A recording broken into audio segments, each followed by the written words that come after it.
Добрый день, шановное господарство. З вами канал «Свобода Премиум». Я Юрий Дракахруст, а таксама мой сённяшні суразмоўца, кіраўнік Цэнтру новых ідэяў, таксама кіраўнік праекту «Беларуская ініцыятыва» брытанскага даследнага цэнтру Chatham House Рыгор Астапень. Рыгор, прывітанне. Прывітанне. Тэма нашай сённяшняй гутаркі – гэта дадзеныя свежага апытання Chatham House, чацвертага апытання, якое было праведзенае ў Беларусі ў красавіку гэтага году. Ну вот сёння Рыгор абнародаваў гэтыя дадзеныя, але ёсць некалькі пытанняў да яго, можа, такога больш канцэптуальнага кшталту, то есть не проста пра лічбы, а пра тэндэнцыі і пра беларусаў, пра тое, якія яны і як яны мяняюцца. Вот першае пытанне, оно традыцыйнае, такое пра змены. Рыгор, вот за 4 апытанні: верасень 20-го, лістапад 20-го, зіма 21-го, красавік 21-го. Што найбольш змянілася? Я думаю, што найбольшая змена, якая адбылася ў беларускім грамадстве, гэта тое, што беларусы разуверыліся ў хуткую перамогу дэмакратычных сілаў над Александром Лукашенко, і адпаведна у іх змяняецца стаўленне таксама да пратэстаў. Таму што калі раней не все там так палова беларусаў падтрымлівала пратэст, то цяпер мы бачым тое, што гэта колькасць зменшаецца, вялікая колькасць людзей, которые не маюць свайго, сказаць, меркавання, так адмаўляюцца адказаць наўпрост. І вось гэтыя лічбы, што калі ж сыдзе Лукашенко, яны ўвесь час, так сказаць, адцягваюцца далей, так? То бок калі там раней людзі казалі, што вось гэта вось хутка адбудзецца, то цяпер ужо ў беларускім грамадстве ёсць даволі вялікі скепсіс, што гэта ўсё ж такі справа бліжэйшага часу. Таму вось гэта, я думаю, самая істотная змена. Калі ж казаць пра прынцып пра грамадства, то яно застаецца ў нейкай ступені тым жа самым, якое яно было раней, то бок у тым сэнсе рэчы, якія людзі прытрымліваюцца, яны застаюцца. То бок калі я кажу, што вось змяняецца стаўленне да пратэста, ці людзі менш вераць, гэта не значыць тое, што людзі раптам полюбілі Александра Лукашенко. Ці тое, што яны ўжо цалкам адмаўляюцца ад тых патрабаванняў, якія яны падтрымлівалі там у верасні, у студзені, у лістападзе. То бок ідэя тым, што трэба расследаваць злачынствы рэжыму супраць пратэстоўцаў, гэтая ідэя падтрымліваецца большасцю грамадства, так? Шмат людзей хоча адстаўкі Александра Лукашенкі, шмат хто хоча новых выбараў. То бок гэтыя все рэчы застаюцца, але у грамадстве ёсць скепсіс на того, што як хутка яны адбудуцца, і другая справа это які ж будзе інструмент, так, гэтай змены. Ці будзе гэты інструмент у выглядзе масавых пратэстаў, ужо людзі пэўна не веряць. Рыгор, вот у вас там таксама вы задавалі пытанне пра бяспеку. Ці адчуваюць сябе беларусы ў бяспецы. Вот можна сказаць, што зараз беларускім грамадствам апанаваў страх. І ёсць, дарэчы, скосны паказнік. Вось колькі было адмоваў ад удзелу ў апытанні ў красавіку ў параўнанні з папярэднім. Вот эта лічба расла, адмову. І якое стаўленне да вот гэтага пытання, якія адказы на пытанне пра бяспеку? Люди больше адчуваюць сябе ў небяспецы. У Беларусі расце пачуццё небяспекі, то бок мы гэта пытанне проста раней не задавалі, але ў прынцыпе зараз мы бачым тое, што сапраўды большасць людзей яны альбо кажуць, што яны не адчуваюць сябе ў бяспецы, альбо тое, што яны не даюць нейкага прямога адказу. І ў прынцыпе мы бачым тое, што нават праз наше даследаванне, так, мы бачым, што колькасць людзей, которые, напрыклад, у часе правядзення запаўнення анкеты, яны проста сыходзяць, так, альбо яны не пачынаюць, калі яны бачаць, што гэта будзе, што гэта палітычнае пытанне. То бок гэта колькасць яна расце ўвесь час, пачынаючы ад у верасні быў самы такі час, калі людзі найбольш ахвотна праходзілі, так, і нават людзі лічылі, што гэтым праз праходжанне гэтага яны нешта робяць для грамадства, так што яны хацелі падзяліцца сваім меркаваннем, то бок было вось это памкненне, што я хочу рассказать, что я думаю, то теперь мы бачым тое, что у прынцыпе все больше людей не хочуць адказваць на палітычныя пытанні. Ну і в прынцыпе это досыць некай ступені лагічна, так, то што у беларускім грамадстве цяпер велізарныя рэпрэсіі супраць людзей, і адпаведна людзі ўвесь час чогосьці асцерагаюцца, так, то бок шкарпэткі ты можаш неправільна апрануць, там цяпер белы колер. Да, калі да лічбаў, то можна сказаць, колькі людзей адчуваюць сябе ў небяспецы? Я вам зараз это літаральна назову дакладную лічбу, каб гэта у мяне было перад вачыма. Пра тое, што адчуваюць сябе ў бяспецы, кажуць толькі 32% беларусаў, так? 52% кажуць пра тое, што яны хутчэй не адчуваюць альбо цалкам не адчуваюць сябе ў бяспецы. Яшчэ 16% людзей, которые не маюць дакладнага адказу, так, яны затрудняюцца ответить, як так это написано ў нашай анкеце. То бок гэта насамрэч велізарныя лічбы, которые показваюць, што сённяшнім беларускім грамадстве страх ён вельмі вялікі.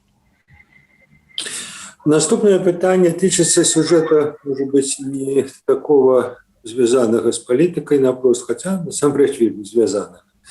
Гэта стаўленне да 17 верасня, да гадавіны, можна сказаць, пачатку далучэння заходняй Беларусі да БССР, можна сказаць, пачатку савецкага пахода супраць Польшы.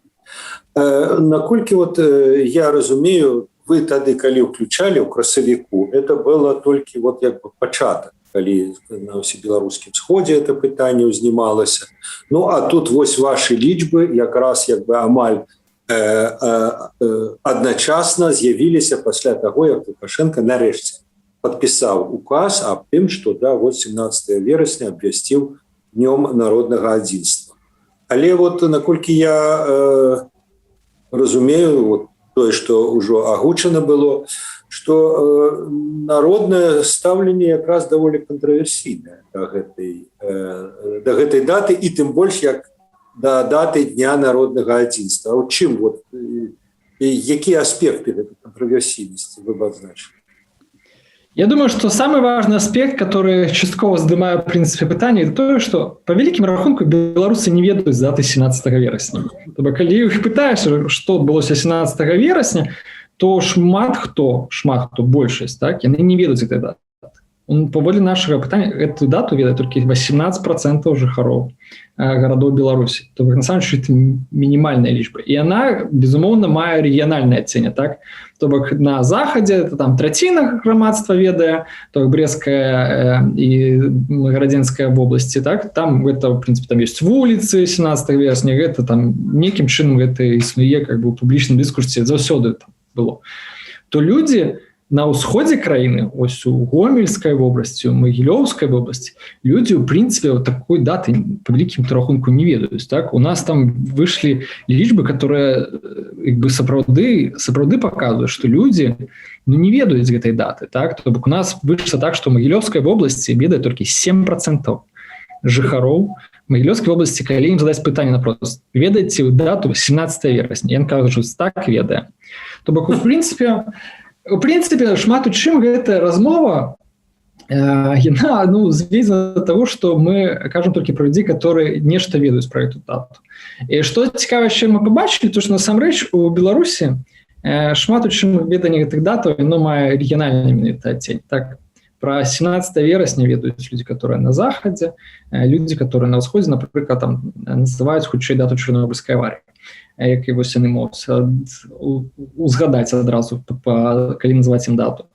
Таму, адпаведна, мы маем такое стаўленне беларускага грамадства. Ну, па-першае, это стаўленне абыякавасці. То бок, у прынцыпе, людзям гэта абыякава. Я думаю, што нават вось гэтае памкненне сённяшняй улады нейкім чынам узбадзёрыць грамадства даты 17 верасня, гэта ідэя, яна ўсё ж такі наўрад ці атрымаецца. бо мы можам пасля параговорым яшчэ можа быць стаўленне да дзяржаўных медыяў, так, але сэнс у тым з-за таго, што ў прынцыпе у дзяржавы таксама і няма асаблівых інструментаў, каб цяпер данесці да беларусаў, што 18 верасня это насамрэч вельмі важная дата. І адпаведна мы знаходзімся ў сітуацыі, калі прызначэнне гэтага дня як гадавіны яно па факту асуджанае на паразу для дзяржавы, таму што людзі проста гэтага не разумеюць, што адбываецца. Калі ж казаць ужо пра само стаўленне тых 18%, то бок гэта больш за мільён ўсё ж такі, людзей, которые ведаюць гэтую дату, так, то сярод іх таксама няма нейкага цвёрдага разумення, што насамрэч гэта свята. Так? У прынцыпе, людзі там лічаць, што, конечно, это добра, што адбылося аб'яднанне, незалежна ад гістарычнага кантэксту, што адбылося аб'яднанне заходняй Беларусі і астатняй часткі БССР, але ўсё ж такі няма вось пачуцця свята. Так? І шмат хто, напрыклад, на захадзе Беларусь таксама ўспрымае гэта як нейкую там трагічную дату. Потому что все ж таки это было звязано с некими репрессиями супраць тых людей, которые жили у заходняй Беларуси. Тому мы находимся в таким стане, калі я не думаю, что вось гэта ідэя можа нейкім чынам спрацаваць для тых людей, которые думают, что таким чынам яны могуць стварыць нейкі вобраз адзінай Беларусі. Хутчэй гэта просто палітычная нейкая гульня, которая не мае асаблівых гістарычных падстав. То бок гэта нейкая ступень это можа быць звязана з тым, што ў Расіі таксама ёсць дзень народнага адзінства, который таксама звязаны з нечым антыпольскім. І адпаведна Александр Лукашенко і ягоныя памагатыя, яны таксама лічаць, што трэба згуляць на расійскім дыскурсе і таксама спрабаваць зрабіць нешта антыпольскае. Але менавіта для самого грамадства гэта выглядае як досыць дзіўная штука. Наступны сюжет – это давер. Давер да дзяржаўных інстытутаў, давер да недзяржаўных інстытутаў. Якая тут карціна? Вот тое, што я паглядзеў, што як бы рэкардсмены наадварот, то есть інстытуты, якія найменш карыстаюцца даверам, это дзяржаўныя СМІ і Цэнтральная выбарчая камісія. Вот это, здаецца, такія антычэмпіёны. А кому давяраюць і ці давяраюць Лукашенко? Тут одна цікавая рэч, з якой я, пэўна, хацеў бы пачаць, якая таксама важная для разумення беларускага грамадства, это тое, што мы пабачылі, мы рабілі вось гэта аналагічнае пытанне у студзені, мы пабачылі, што у ніводнага інстытуту ў Беларусі не вырас давер за гэты час. То бок усе нешта гублялі. Так? То бок натуральна, што ў выпадку некаторых там інстытутаў гэта там страта даверу на 1%, то бок это сацыялагічна, это складана назваць там нейкай стратай, все это знаходіцца ў межах статыстычнай пагрэшнасці, але ніхто не вырас. І мы бачым тое, што гэта азначае, што беларускае грамадства у нейкім сэнсе губляе свае арыентыры, так, і не ведае, каму ж можна даверыцца у сённяшнім грамадстве. Сапраўды это тычыцца і дзяржаўных, і недзяржаўных, і апазіцыйных. Так. Давер, весь давер падае. Так, падае увесь давер да ўсіх. То бок людзі знаходзяцца ў гэтым стане, што калі прасцей нікому не давяряць, так, замыкацца ў нейкім сваім мікрасвеце, у котором яны не абавязаныя там нейкую сваю частку давера, нейкую там перадаваць нейкім дзяржаўным інстытутам ці недзяржаўным інстытутам. То, што мы пабачылі, хто з'яўляецца антылідарамі, то бок вы абсолютно слушна назвалі, гэта Цэнтральная выбарчая камісія, ёй давяряе 14%, і недзяржаўныя СМІ ім давяряе толькі 15%. Дзяржаўныя СМІ, так, выбачайце, калі ласка, конечно, дзяржаўныя СМІ. У недзяржаўных все нашмат лепш. У дзяржаўных СМІ і у ЦВК вельмі нізкія рэйтынгі даверу, і гэта, в прынцыпе, азначае, што гэта слупы, так, то бок гэта фальсіфікацыя і прапаганда, такія слупы сённяшняй улады, што насамрэч яны вельмі хісткія. І ім людзі не давяряюць. І, адпаведна, людзі, калі пойдуць на выбары, яны будуць упэўнены, што выбары сфальсіфікуюць, і яны будуць, калі ўключыць тэлевізор, таксама будуць ведаць, што тэлевізор ім хлусіць. І, адпаведна, мы знаходзімся ў тым стане, што дзяржава, конечно, функцыянуе на гвалце, функцыянуе там на нейкай там спраўнасці, эфектыўнасці той сістэмы, которая цяпер все яшчэ ёсць такая сілавая, але по факту даверу да гэтай сістэмы ўжо няма.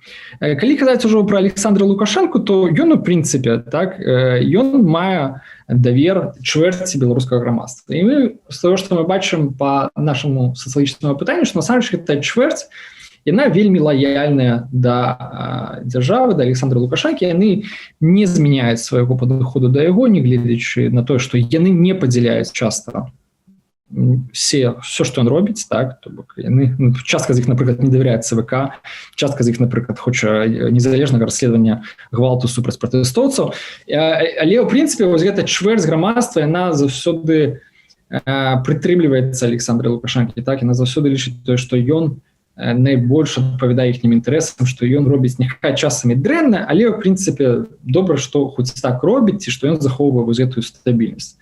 Таму гэтая частка, яна заўсёды ёсць. Калі ж казаць пра нейкія іншыя дзяржаўныя органы, которые карыстаюцца папулярнасцю, то тут по факту ёсць толькі армія, которая карыстаецца даверам 30% гарадскіх жыхароў. Гэта вось найбольшы вынік, да, сярод дзяржаўных органаў, таму што ў прынцыпе у беларускім грамадстве заўсёды было так, што вось армія нейкім чынам мае такі вобраз як інстытуцыі, которая незалежная, якая ўсё ж такі не лезе ў бруд, і ў прынцыпе гэта нейкі такі постсавецкі падыход, так, но ў прынцыпе ён ёсць у многіх грамадствах самай несавецкіх, да, што войска это ўсё ж такі, што нас аб'ядноўвае, што нас абараняе, і адпаведна таму і цяпер войска мае найбольшы адсотак сярод усіх дзяржаўных інстытутаў. Хоць ізноў жа, это толькі 30%, на самом деле это досыць маленькая лічба, так, то бок гэта не шмат. Калі б задумацца, калі вось так адкінуцца, што вось гэтай лічбы, калі проста задумацца, што арміі большасць беларусаў не давяряе, то гэта як бы это нагул як функцыянуе дзяржава, которая як бы большасць людзей не можа сказаць, што она давяряе арміі. Адпаведна, ўсё ж такі вось гэты момант вельмі істотны, што давер да дзяржаўных інстытутаў досыць нізкі. Калі ж мы перайдзем да недзяржаўных інстытутаў, то там ёсць тры асноўныя лідары. Першае гэта незалежныя СМІ, якое мае давер 40%. Пасля ідзе праваслаўная царква, якой давярае 39%, і пасля ідуць незалежныя праваабарончыя арганізацыі, якім давяраюць 38%. І, адпаведна, мы вось маем такую сітуацыю, калі 40%, здавалася бы, таксама не самая вялікая лічба, яна максімальная па даверу ў беларускім грамадстве. Калі ж ужо казаць пра менавіта не дзяржаўныя інстытуты, а палітычныя інстытуты, то тут найбольшай папулярнасцю, так сказаць, найбольшым даверам карыстаецца штаб Віктара Бабарыкі. Вот мы уже перейшли до персоналів. І знову ж, вот у меня такое ўражанне, у вас там два пытанні задавалось про президентство, вот кого бы хотели, кто был бы лепший, крышечку по-розному там задавались пытанні. Ну вот у меня такое адчуванне, что калі у папярэдніх пытаннях у вас была тройка, Бабарыка, Лукашенко, Латушка, и Лукашенко з Латушком были як бы побач, а Бабарыка вышэй, то зараз, здаецца, двое засталіся, Бабарыка, Лукашенко. И Лукашенко бліжэй стал до Бабарыкі, то есть яны прыкладна адной. А Латушка пайшоў крышечку вниз, и як бы там дзесьці вот ён и Тихановская, як бы другая лига, так? Это так? Так, я думаю, что Віктор Бабарыка теперь шмат у чым Віктор Бабарыка стал міфічным чалавекам. Я думаю, что, может быть, для палітыка это не так і дрэнна, что ён стал увасабленнем з гэтай новай Беларусі, як чалавек, который шмат працаваў у прыватным сектары, які мае нейкія сувязі, які ўспрымаецца як частка эліты, вось ён цяпер успрымаецца як такая асноўная супрацьвага, так? При тым, што ён успрымаецца таксама як человек, который может это быть, так, то, в принципе, шмат люди ж могут доверять шмат кому, так, мы, например, там, Светлана Тихановская так само карыстаецца даверам пратэстовай часткі беларускага грамадства, але люди хотели бы бачыць прэзідэнтам іншага чалавека, так, то же самое можно сказать про Марию Колесникову. Мария Колесникова это такі выдатны прыклад як бы чалавека з выбітнай грамадзянскай пазіцыі, які шмат ахвяраваў.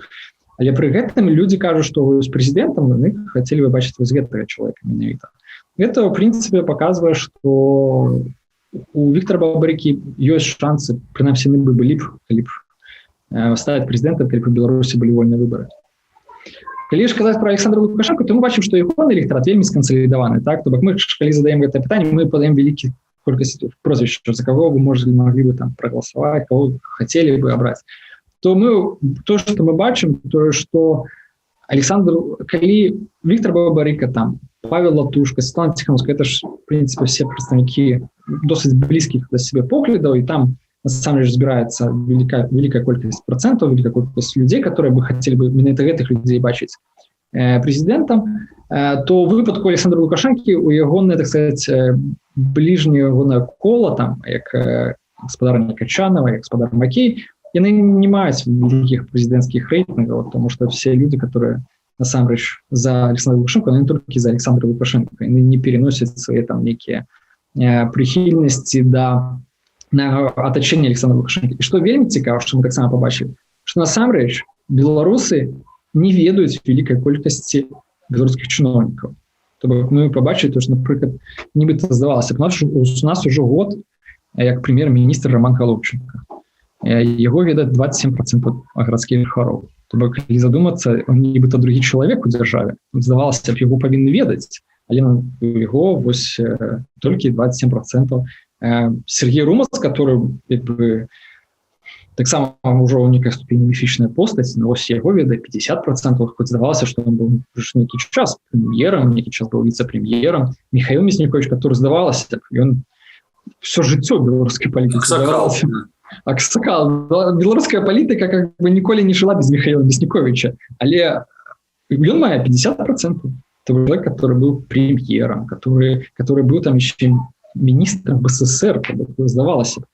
Але вось насамрэч веданне вось гэтых людзей, яно у беларускім грамадстве не вельмі высокае. І все люди, которые вось так званы электорат Лукашенко, яны электорат непасрэдна Лукашенко. Яны не бачаць вось тых людей, которые вакол яго, людей, за которых яны хотели бы проголосовать. Еще один вельмі цікавы сюжет, здаецца, вы ранее это пытанне не задавали. І цікава, што в красавіку, то есть яшчэ калі пакет санкцыйны только третье в развязу пачаў дзейнічаць, яшчэ не было размовы про американские, скажем, санкции, калі беларускія ўлады рэпартавалі, што у нас клас пачатку году, значит, ВВП нават вырос, ВВП вырос, а чаканне эканамічнага крызісу. Чакае его? Так, у принципе, то, что мы побачили, что насамрэч беларусы жывуць чаканнем и разумением того, что сур'ёзны эканамічны кризис недзе близко. Так? То бок большая частка грамадства кажа, что нас чакае сур'ёзны эканамічны кризис. И что цікава, колькасць людей, которые цалкам перакананыя, альбо часткова перакананыя у тым, што эканамічнага кризису не будзе, это толькі 9%.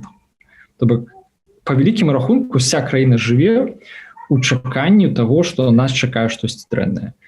І, в принципе, гэта шмат у чым выглядае лагічна, калі паглядзець то, што ў Беларусі увесь час павялічваецца дэфіцыт, увесь час у бюджэтнай увесь час растуць цэны.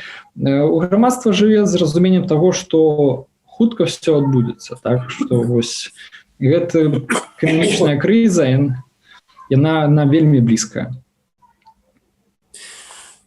Ну и апошні такі вялікі сюжет, я у вас тут крышку часу, может, заберу, это, конечно, международное становище и в первую чергу адносіны до России.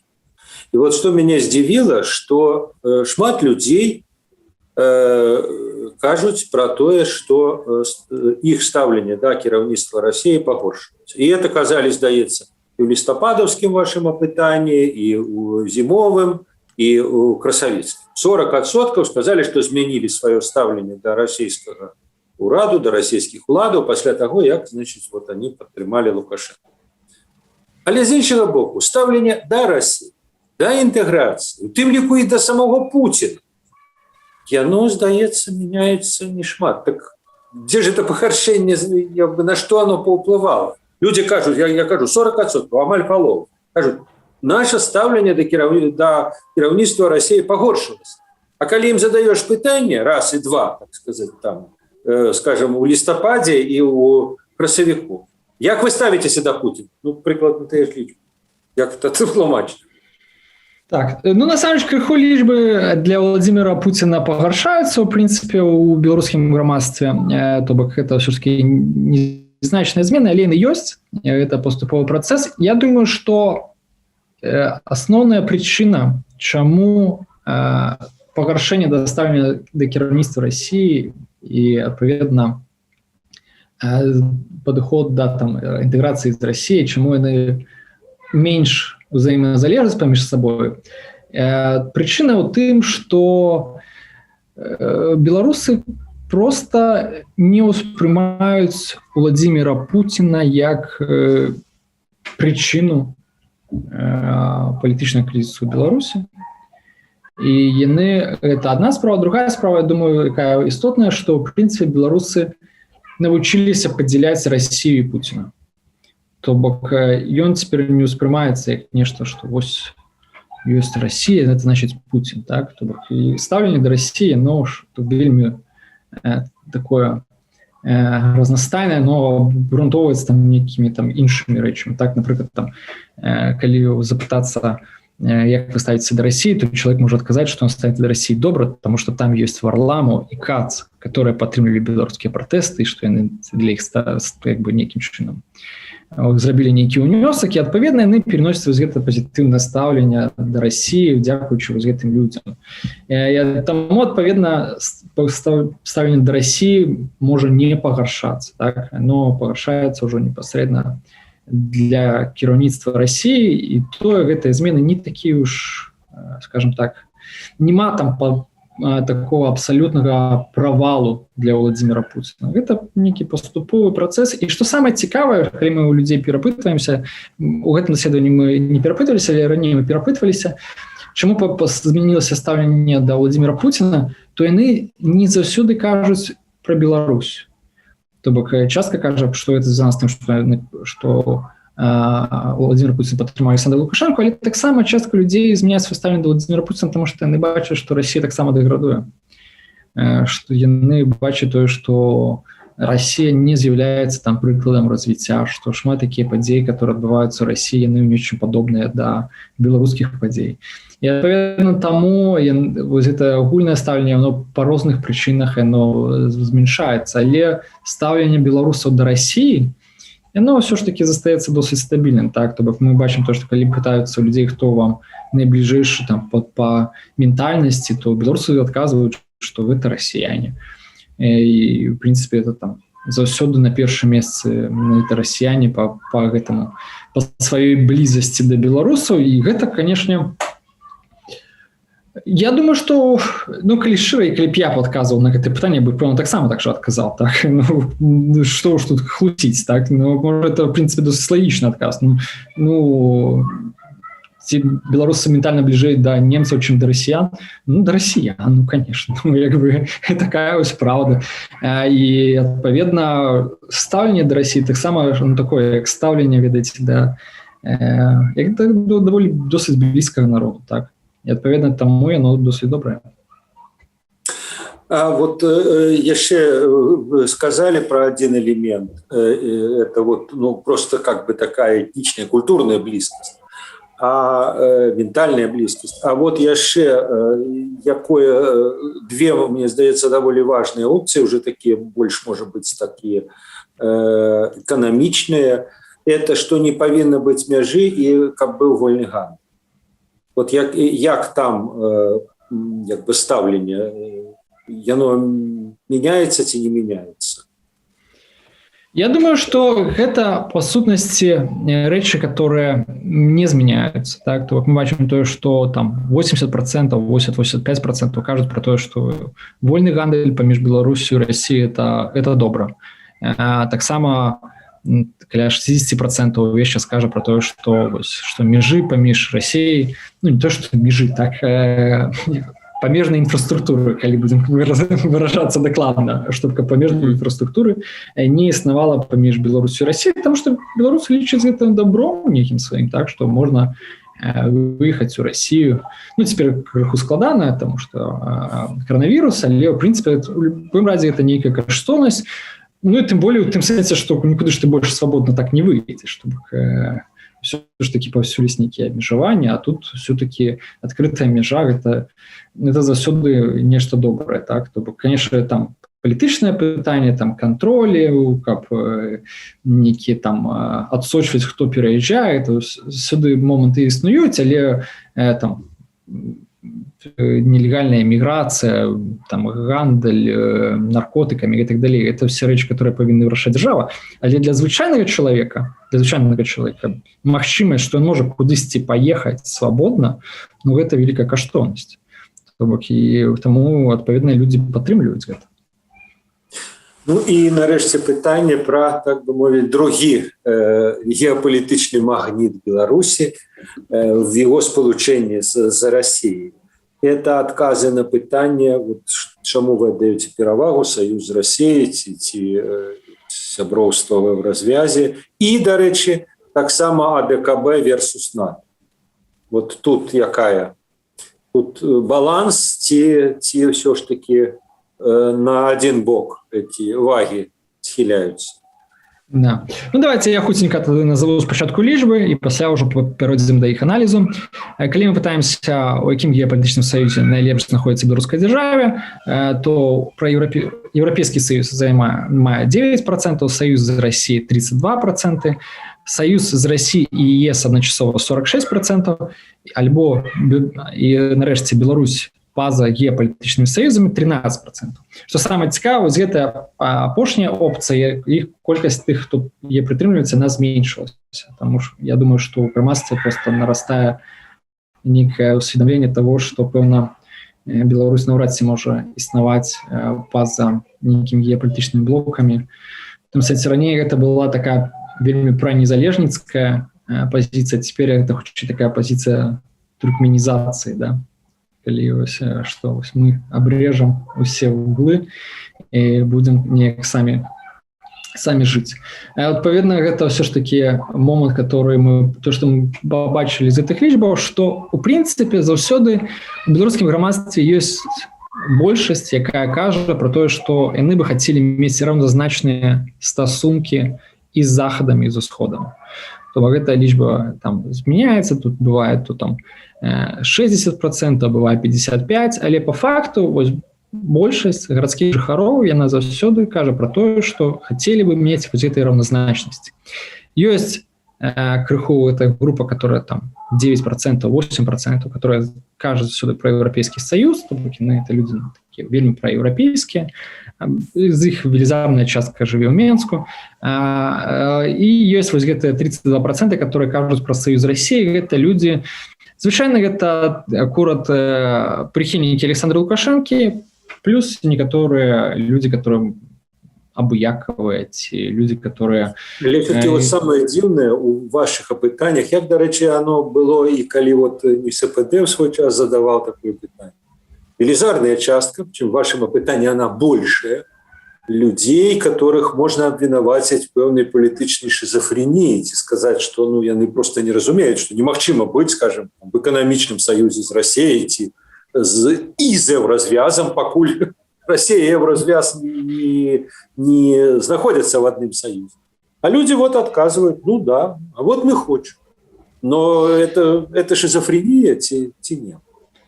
Ну, ведаеце, я бы не абвінавачваў людзей, я хутчэй бы абвінавачваў нас з вами, што такія пытанні задаем, ну мы ж задаем, як вы лічыце найлепш было б для Беларусі. Ну, вось людзей думаюць, ну так было б найлепш. Ну, в принципе, так бы хіба б і было б найлепш, ну чаму б і не.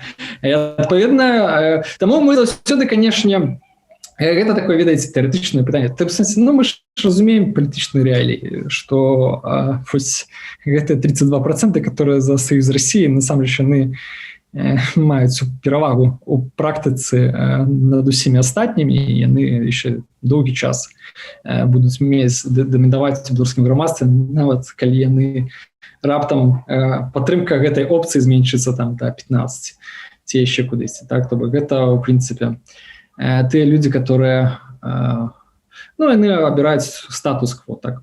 Адпаведна, я не думаю, што у людзей ёсць тут нейкая шизофрэнія, яны просто бачаць тое, што Беларусі пажадана быць недзе пасярэдзіне, недзе быць нейкім такім мостом альбо, найлепш казаць, нейкім хабам міжнароднага супрацоўніцтва, што вось у нас будзе адбывацца, што ўсе будуць прыязджаць купцы з захаду і ўсходу, будзем вырашаць разам справы, беларусы на гэтым будуць багацець. То бок вось гэта стаўленне беларусаў. То бок мы не з'яўляемся, беларусы не хочуць быць фронтавой дзяржавай. Вось гэта тое, што мы бачым. Так што беларусы не хацелі бы, каб тут вось какие-то гусеницы лязгалі, так? Беларусы хочуць мець добрыя стасункі з захадам, з усходам, хочуць, каб там і там нас паважалі, каб мы мелі добрае дачыненне, каб мы маглі будаваць наш гандаль, нашу эканоміку. І такім чынам як бы забяспечваць себе самі і, так сказаць, не мець ніякіх канфліктаў. Так? І это яшчэ адзін пэўны момант, пра который мы будзем даведацца ўжо ў наступнай хвалі. Мы будзем пытацца ставіць да нейтралітэту, тому што з'явілася ж ідэя у Владзіміра Маке нешта зрабіць з нейтралітэтам, прыбраць яго з Конституцыі. І, адпаведна, тое, што мы хочам праверыць, я думаю, што насамрэч вельмі важна для беларусаў, это тое, што беларусы не хочуць быць уцягнутымі у нейкія сваркі паміж Захадам і Расіяй. І, адпаведна, таму яны абіраюць вось гэтыя варыянты, которые такія палавінчатыя. Рыгор, ну это як бы з аднаго боку, а з другого боку вы задавалі лабавое пытанне ОДКБ, НАТО ці нейтралітэт вайсковы. І я так разумею, што у вас атрымліваўся перавага ОДКБ, як не дзіўна.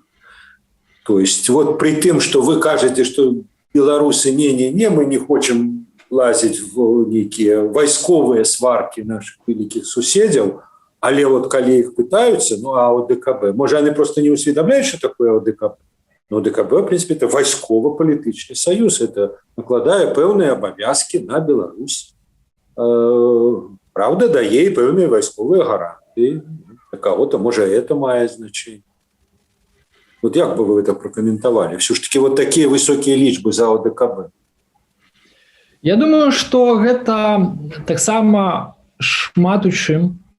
Па-першае, это тое, што ўсё ж таки беларусы цэняць статус-кво ў тых пазіцыях, которых яны не лічаць яго супер неабходным змяняць. Так? Бок, у прынцыпе, для беларусаў пакуль што важна разабрацца з нейкімі внутреннімі пытаннямі, канкрэтна з палітычным крызісам внутры краіны, а ўжо вось гэтыя рэчы, там, выхад з ДКБ, там, вайсковыя аб'екты на тэрыторыі Беларусі. То гэта крыху ўжо нейкі наступны ўзровень. І, адпаведна, калі людзей пытаюцца, хацелі б вы выйсці з ДКБ, шмат хто кажа, што, напэўна, не хацеў бы, таму што не варта гэтага рабіць цяпер. І, можа быць, нагла не варта, так? Таму што незразумела, якія гэта будзе мець наступствы, плюс, ўсё ж такі, украінскі крызіс шмат у чым паўплываў на стаўленне беларусаў, што шмат хто думае, што бяспечней быць у АДКБ. Конечно, это парадоксальная таксама ситуация. Да? Бяспечней быць у России, каб забяспечыць себе ад России. Хавацца ад России у яе абдымка. Да, но як бы якое стаўленне, такое стаўленне. Ну, это, в принципе, у некім сэнсе это мае там нейкую сваю логіку, як бы у грамадскім разуменні. Таму гэта лічба, которую мы бачым у нашым апытанні, калі мы задавалі пытанне, ці хацелі бы вы, каб Беларусь засталася ў АДКБ, ці хацелі, каб она пакінула АДКБ і стала нейтральнай, альбо каб пакінула АДКБ і далучылася да НАТО, то першы варыянт застацца ў АДКБ гэта падтрымлівае 58%. Так? Тыя, хто лічаць, што Беларусь павінна імкнуцца да нейтралітэту, быць нейтральнай дзяржавай, пазаблокавай дзяржавай, гэта 35%.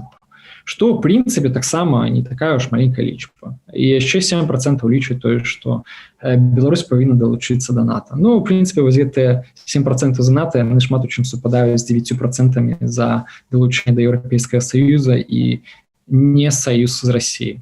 Таму, адпаведна, мы маем сітуацыю, у якой ўсё ж такі ідэя нейтралітэту, яна застаецца шмат у чым папулярнай, але у беларускім грамадстве ўсё ж такі ёсць нейкае жаданне, каб гэта не абвастряць гэтае пытанне і заставацца ў ДКБ, калі гэта ў нейкай ступені адпавядае вайсковым інтарэсам Беларусі, хутчэй нават пад нейкім палітычным інтарэсам Беларусі.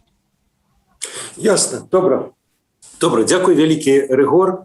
А нашим гледачам я хочу нагадаць, што за тым, як будуць развівацца падзеі далей, тым ліку і за наступнымі апытаннямі, якія, я думаю, яшчэ будуць пад кіраўніцтвам Рыгора, яны могуць сачыць, нашы гледачы, на YouTube-канале «Свабода Прэміум» і ў тэлеграме «Свабода».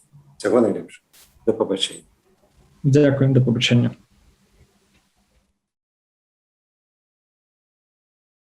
Хочаце ведаць, што адбываецца? Апошнія навіны, жывыя трансляцыі, відэа, фота. Пастаўце на мабільны тэлефон нашу аплікацыю.